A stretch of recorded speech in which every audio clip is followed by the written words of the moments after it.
In today's video, we'll cover the Metaphys Archetype that appeared in the Yu-Gi-Oh TCG set Duelist Alliance. Their first debut card ever was a level 7 vanilla Metaphys Armed Dragon, a 2700 attack / 1800 defense light attribute Wyrm monster.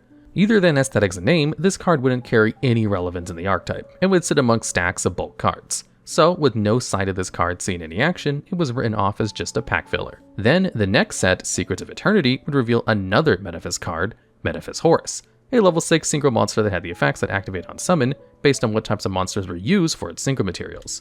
If a normal monster is used, it is unaffected by other card effects. If effect monsters, target one other face-up card in the field and negate its effects. And if you used a pendulum monster, your opponent chose a monster on the side of the field and you gain control of it. This card saw a bit of play being a generic synchro monster with a simple requirement, but it had no synergy with Metaphys Armed Dragon. However, it did give the community a sign that maybe more Metaphys monsters were to come. We just didn't know it would take almost 4 years later. With the release of Circuit Breaker in 2017, we were introduced to the first wave of the Metaphys archetype. With 8 new Metaphys cards, Metaphys Daedalus, Metaphys Nephthys, and Metaphys Tyrant Dragon, all had the same clause of getting effects off when they're special summoned by a Metaphys monster's effect, and have additional effects if they're banished during the next standby phase.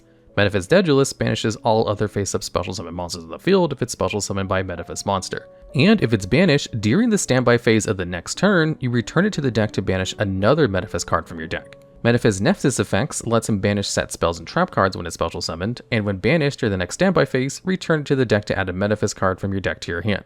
Finally, Metaphys Tyrant Dragon is unaffected by trap cards if special summoned by a Metaphys monster, and if attacking, it can attack once again in a row. And if banished during the next standby phase, return to the deck to special summon a Metaphys monster from your hand. Metaphys even had its engine starter in Metaphys Ragnarok, a level 4 light attribute Wyrm type when normal or special summoned lets you banish the top 3 cards of your deck. And for every Metaphys monster banished by this effect, it gained 300 attack. It even special summons a Metaphys monster when it inflicts battle damage. Metaphys Executor was the boss monster, needing you to banish 5 Metaphys cards in the field or graveyard to special summon it. It had a whopping 3000 attack, couldn't be destroyed or targeted by card effects, and allowed you to special summon a Metaphys monster if your opponent had more cards than you once per turn. As cool as these effects are, you can already see the major problem with these cards. The card effects were just too passive. As cool as an archetype the Metaphys were, having to wait till your next standby phase to activate effects limited your plays only to the standby phase, leaving you with no way to interact with your opponent for the rest of their turn. Even if you were able to use effects like Metaphys Daedalus' effects to banish their monsters, you have no ways of stopping them from establishing a new board. The archetype was also unfortunate to only have one engine starter in their first wave of monsters with Metaphys Ragnarok.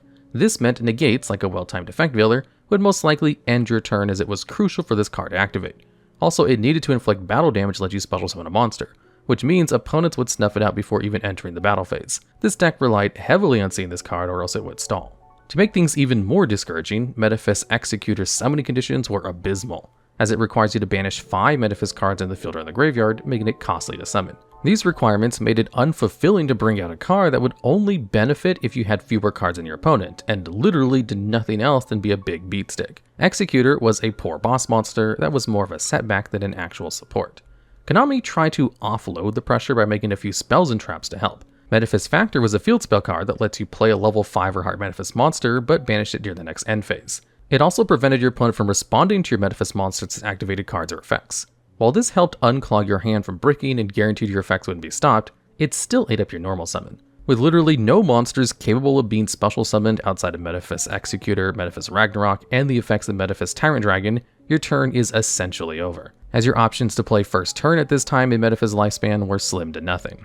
Ace of Metaphys was a continuous spell that lets you banish a Metaphys card to draw one.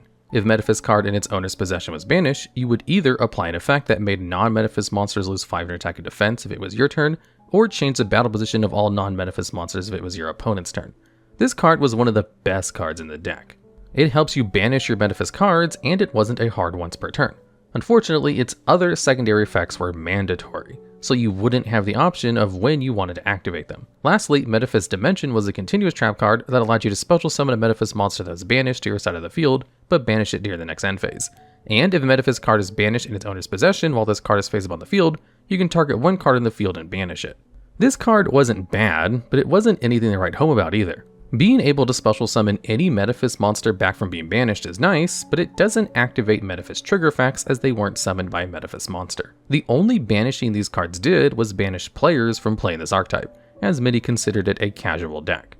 It would be 2 more sets until they got more support in Cybernetic Horizon in the form of the trap card Metaphys Ascension, and a pendulum monster in Metaphys Decoy Dragon. Metaphys Ascension lets you discard a Metaphys card to draw a card and banish a Metaphys monster from your deck, and if this card is banished, add a Metaphys card to your hand. Metaphys Decoy Dragon is a level 2 Metaphys Pendulum monster whose pendulum effect lets you target a Metaphys monster that is banished or in your graveyard when your monster is targeted for an attack, and banish this card and special summon the target Metaphys monster. Its monster effect was also the same as the pendulum effect, and with the added clause, a special summon itself if it's banished during the next standby phase. These cards had everything needed to make Metaphys relevant. More ways to special summon Metaphys cards, and easy ways to get them banished. Yet, once again, the cards were hindered due to their conditions. As good as Metaphys Ascension was, it was a hard once per turn, meaning you could only activate its effect once and only once. Having multiple copies of this card banished reaped no reward and made the card a waste. As for Metaphys Decoy Dragon, the ability to special summon Metaphys monsters that are banished from the graveyard was amazing, as Metaphys monsters needed to be special summoned by another Metaphys monster to use their triggered effects. However, the condition to make it work was terrible. In a game where card removal is more prominent than ever, it was easy to get around monsters besides attacking them, leaving this card to be nothing more than material for Metaphys Horus, another level 6 generic synchro or link material. Outside of being an easy summon and an attack, decoy, this card ended up being rather useless. Metaphys didn't improve at all with these new additions, as by now the deck was power crept and couldn't keep up. The meta in 2018 was overrun by decks that had way better consistency, like Sky Striker, Goki, and Altergeist, who had better win conditions and styles of play. However, with the deck built around cards that banished, players were incorporating staple cards that revolved around banished cards, like Necroface, Aloof Lupine, Gold Sarcophagus, Dimension Shifter, Dimensional Fissure, and Macrocosmos were heavily played in almost every build of this deck. Dimension Shifter was a fantastic card to put into Metaphys, as the card doubled as both a floodgate and a great first turn option to use. By sending it to the graveyard, any cards sent to the graveyard were banished instead. This helps slow the game down for Metaphys, as your opponent's forced to play around it, while you can successfully banish your Metaphys cards. Dimension Shifter was probably the best card out of all the other banishing options at the time, as Yu-Gi-Oh was cracking down on floodgates used for banishing. Cards like Dimensional Fissure and Macrocosmos were limited to 1, as both had continuous effects that banished cards instead of sending them to the graveyard. Necroface was at 2, and Gold Sarcophagus started off at 3 during the release of Metaphys, but was limited to 1 in January 1st of 2019. It became clear that this deck just couldn't run on its own support. This led to the Yu-Gi-Oh community finding other ways to incorporate better engines to make the deck playable. People would start to combine the archetypes with the Nemesis archetype, introduced in the TCG set Eternity Code. The archetype had the ability to special summon themselves by targeting one monster that was banished, special summon themselves, and return the banished card to the deck. Each Nemesis monster also had secondary effects that they could use once per turn.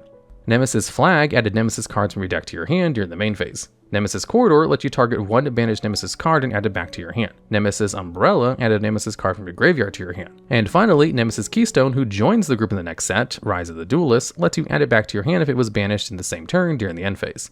The Nemesis cards also had boss monsters in Arch Nemesis Protoss and Arch Nemesis Eschatos. Both had easy summoning conditions due to their requirements, with Arch Nemesis Protoss needing to banish 3 monsters with different attributes to special summon it from the hand, while Arch Nemesis Eschatos needed 3 monsters with different types. All these requirements were easy to meet because Nemesis cards all had different types and attributes. They also couldn't be destroyed by card effects, and Protoss had an effect that lets you declare an attribute to destroy all monsters sharing that attribute, and then prevented all players from special summoning monsters with that same attribute. And Arch Nemesis Eschatos did the same but with types. Add in the fact that you could use your Metaphys monsters for the Arch Nemesis requirements, and you have an effective way to get your Metaphys monster effects off, and a way to recycle your monsters. The capability to play multiple boss monsters, a great banish engine, were all within the palms of Metaphys' hands. Sadly, Arch Nemesis Protoss would see its unfortunate ending, as it was placed on the February 2022 ban list. Players would try to attack in cards like Left Arm Offering, a normal spell card from the Millennium Pack. If you had 2 or more cards in your hand, you could banish your entire hand. Then you can add 1 spell card from your deck to your hand. But you couldn't set any spells or trap cards in the turn you activated this card, but that didn't really hinder the deck. The deck only had a limited set of spells or traps they set, with most of the cards being continuous spells like Metaphys Factor and Asa Metaphys. There was also Summoning Curse from Duelist Revolution. This continuous spell had the effect that stated, if a monster is special summoned, the current controller banishes 1 card from their hand. Also, it required you to pay 500 life points during your end phase for its maintenance costs. This card would prove to be a great addition to the deck, as it punishes your opponent for special summoning and rewards you for successful special summoning monsters by allowing you to plus off your plays and banish your Metaphys monsters. However, the meta at the time was too strong and fast, and Metaphys couldn't keep up with the format. Their effects were simply not quick enough for the likes of Emancipator and Llght, as those were decks that could push through multiple negates, play through hand traps and negations, and could splash multiple card engines in their decks given the variety of ways to be built. Gone were the simple days of Metaphys Duelist being impactful in the game. By the time it would be summoned to the field, it was negated by the plethora of options your opponent had at the time to destroy it. The deck still suffered from the need of having a normal summon. As bleak as Metaphys time was, they had a solid run in the Master Duel format where they've seen some relative success.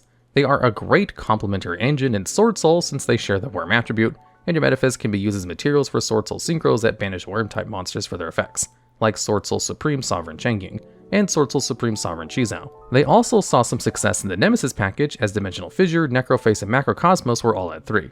Master Duel also had Thunder Dragon Colossus playable at 1 copy, allowing you to combo it off with Nemesis Corridor, who was a Thunder-type monster that special summons condition activated from your hand. This allowed you to special summon Thunder Dragon Colossus, as one of the ways you can summon it from your extra deck was by tributing a non-fusion Thunder-type monster on your turn when a Thunder-type monster's effect was activated from the hand.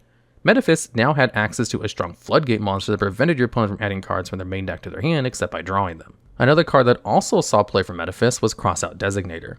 Crossout Designator was a quick play spell card that allowed you to declare a card name, banish one card with a declared name, and for the rest of the turn, negate that card's effects and the activations of cards with the same original name until the end of the turn. So why was this play with Metaphys? Because it allowed you to set up your Metaphys plays for the next standby phase, making it a free banish. It was also impactful against your opponent's hand traps, as you could simply banish a generally ran hand trap such as Ash Blossom or Cyframe Gamma, banish it with Crossout Designator, and then continue your plays without being interrupted.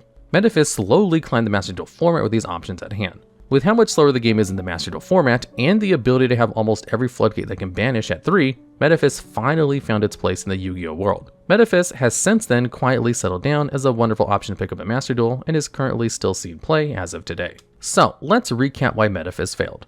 One reason was their mechanic only worked in the standby phase and barely had any interaction outside of it. This made their playstyle linear and very easy for your opponent to operate around. Metaphys is an example of a deck that is hampered by poor support and an awkward, outdated style of play. It didn't have the power to stop you from getting OTK'd, nor did it have any strong way of controlling the board. Having to wait until the next standby phase to activate effects, having to inflict battle damage to special summon monsters, or having to wait for your card to get targeted for an attack aren't effects able to last in the current state of the game. Sure, they had engines to combine with like Sword Soul and Nemesis, but it didn't cover the fact that the archetype was subpar by the time the support was received. Without other archetypes being splashed in it, this deck would only be able to crank out 1 summon per turn. The boss monster never saw play, and the spell trap cards don't make up for any deficiencies the deck has. Only time will tell if our Konami overlords seed to make more support for this intriguing archetype. As for now, it'll be recognized as one of Yu-Gi-Oh's many failed cards and mechanics. Alright, and that's the video. If you know of any other failed mechanics and cards that would make a great video for the series, please leave it as a comment down below. And as always, thanks for watching.